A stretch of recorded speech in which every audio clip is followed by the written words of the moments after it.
नमस्कार मित्रहरू, आज पनि यहाँहरु समक्ष म पूर्वीय दर्शन सभ्यता संस्कृतिसँग सम्बन्धित खोजमूलक तथ्यपरक जानकारीमूलक विषयवस्तुहरुको साथमा उपस्थित भएको छु।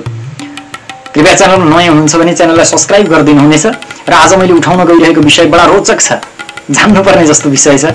पहिले अचेल त धेरै जस्तो मधेसतिर चाहिँ हलो जोत्न छाडिसके र औँसीमा चाहिँ हलो जोत्नु हुँदैन भनेर यसरी बार्ने गरिन्थ्यो। पहिले औँसीमा किन हलो नजोत्ने भनेर मलाई अध्ययन गर्न मन लाग्यो, खोज गर्न मन लाग्यो र त्यसमा चाहिँ प्राप्त भएका तथ्यहरू यहाँहरु समक्ष आज म निवेदन गर्न गइरहेको छु। औँसीमा किन हलो नजोत्ने अथवा औँसीमा हलो जोत्नु हुँदैन भनेर किन भन्दा रहेछन् हाम्रा पूर्वजहरूले, त्यस विषयमा बताउन गइरहेको छु। र आजभोलि चाहिँ त्यस चलनलाई रूढिवादी प्रचलन भन्ने पनि गरिन्छ। यो चाहिँ रूढिवादी प्रचलन हो, रूढिवादी चलन हो भनेर पनि यसरी रूढिवादी प्रचलन हो भनेर यसरी पनि आज आधुनिक अहिलेका नौजवानहरूले भनिरहेका छन्। विशेष गरेर यो आवाज अत्यन्तै बलियो बनिरहेको छ, यो चाहिँ रूढिवाद हो भनेर यस्तो आवाज पनि उठ्ने गर्छ। र यस्तो सन्दर्भमा यो चाहिँ किन राखेका रहेछन् ऋषि महर्षिहरूले, किन राखेछन् हाम्रा आर्ष परम्पराका आर्ष वैज्ञानिकहरूले, आर्ष ऋषिहरूले यो सभ्यता किन बसाएछन्, औँसीमा चाहिँ किन हलो जोत्न नहुने रहेछ, त्यस विषयमा आउनुहोस् जानकारी लिउँ। र औँसीका दिन हलो जोत्नु हुँदैन भनिरहँदा त्यहाँ चाहिँ 4 प्रकारका मान्यताहरू रहेछन्। औँसीको दिन किन नजोत्ने त हलो भन्दा 4 किसिमका मान्यताहरू छन् जसले गर्दा चाहिँ हलो जोत्नु हुँदैन। ती 4 किसिमका मान्यता के हुन्, कस्ता मान्यतालाई आधार मानेर चाहिँ हलो जोत्न नहुने अथवा हुँदैन भन्दा रहेछन् भन्दा, र विशेष गरेर औँसीका दिन चाहिँ पितृकर्म गर्ने विधान छ।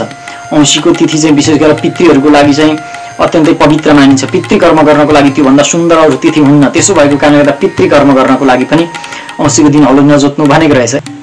र औँसीको दिन चाहिँ हलो जोतिरहँदा अशुद्ध हुने भय हुन्छ र अशुद्ध भएर पितृकर्म गर्न त्यति ठिक हुँदैन। पितृकर्म गरेको दिन अशुद्ध हुन पनि राम्रो भएन। र दोस्रो कारण चाहिँ पितृको लागि छुट्याएको दिन, पितृको लागि समर्पण गरेको दिन, पितृको लागि विशेष मानेको दिन चाहिँ पितृहरूको आराधना अर्चन नगरेर हलो जोत्दा पृथ्वीमा चाहिँ पृथ्वीलाई जोतभोग गरिरहँदाखेरि चाहिँ पाप बढ्ने, पाप लाग्ने भन्ने एउटा अर्को मान्यता रहेछ।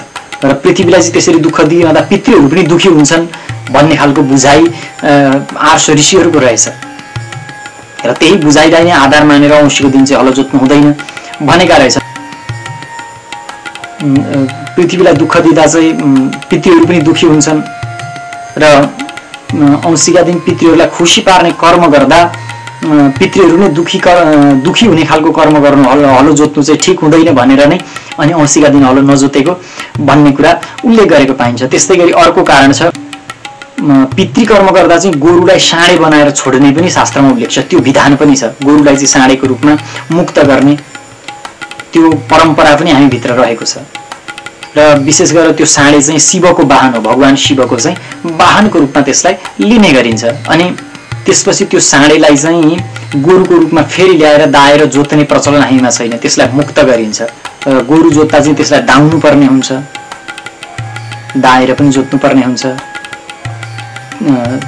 त्यसैले हुनपर्छ कि गोरु जोत्नुभन्दा पहिले त नार्नु पर्यो, दाउनु पर्यो हो। त्यसको लागि चाहिँ शिवलाई दोष नलागोस्, शिवको अपराध नहोस्, शिवबाट चाहिँ कुनै प्रकारको शिव दोष हामीलाई नलागोस् भनेर पनि औँसीको दिन हलो नजोतेको भन्ने कुरा पुष्टि हुन्छ। त्यस्तै अर्को कारण रहेको छ, औँसीको दिन चाहिँ विशेष गरेर चन्द्रमाको कला वनस्पतिहरूमा बस्दछ। औँसीका दिन चन्द्रमाको जो कला हुन्छ त्यो चाहिँ वनस्पतिहरूमा बसेको हुन्छ र हलो जोत्दा चाहिँ वनस्पतिहरू, झारजङ्गलहरू, मसिना पेड पौधाहरू चाहिँ जोतिन्छन्, खनिन्छन्, मारिन्छन्। र त्यसो भएपछि ती वनस्पतिहरू चाहिँ विनाश हुन्छन् र त्यस कर्मद्वारा चाहिँ चन्द्रमाको कलालाई चाहिँ आघात पर्न पुग्दछ। फाँडिएका वनस्पतिमा चन्द्रमाको कला नष्ट हुनाले गर्दा तिनले चाहिँ जमिनलाई मलिलो बनाइराख्न नसक्ने भएका कारणले गर्दा नै, मलिलो बनाउन नसक्ने भएका कारणले गर्दा नै जमिनबाट चाहिँ जति उब्जनी हुनु पर्थ्यो त्यति उब्जनी नहुन सक्छ, त्यति उब्जनीमा चाहिँ कमी आउन सक्दछ अथवा उब्जनी घट्दछ। त्यसैले औँसीका दिन हलो जोत्नु हुँदैन भनेर चाहिँ हाम्रा आर्ष ऋषिहरूले भनेका रहेछन्। र यही कुरा आज यहाँहरु समक्ष मैले निवेदन गरेँ। तपाईलाई के कस्तो लाग्यो? खोजमूलक जानकारीपरक तथ्यपरक विषयवस्तुहरूको साथमा निरन्तर म उपस्थित भएर तपाईहरुलाई बताइ नै रहनेछु। तपाईलाई यी सामग्रीहरू, यी विषयवस्तुहरू के कस्तो लागिरहेको छ निश्चय कमेन्टको माध्यमद्वारा जानकारी गराउनु नै हुनेछ। र पूर्वीय सभ्यता, वैदिक दर्शनसँग सम्बन्धित कुनै पनि प्रकारका जिज्ञासाहरू भए ती जिज्ञासालाई पनि यहाँले कमेन्टको माध्यमद्वारा राख्न सक्नुहुनेछ। तपाईँका जिज्ञासालाई पनि अवश्य म सम्बोधन गर्नेछु, तपाईँका जिज्ञासालाई पनि अवश्य उठान गर्नेछु।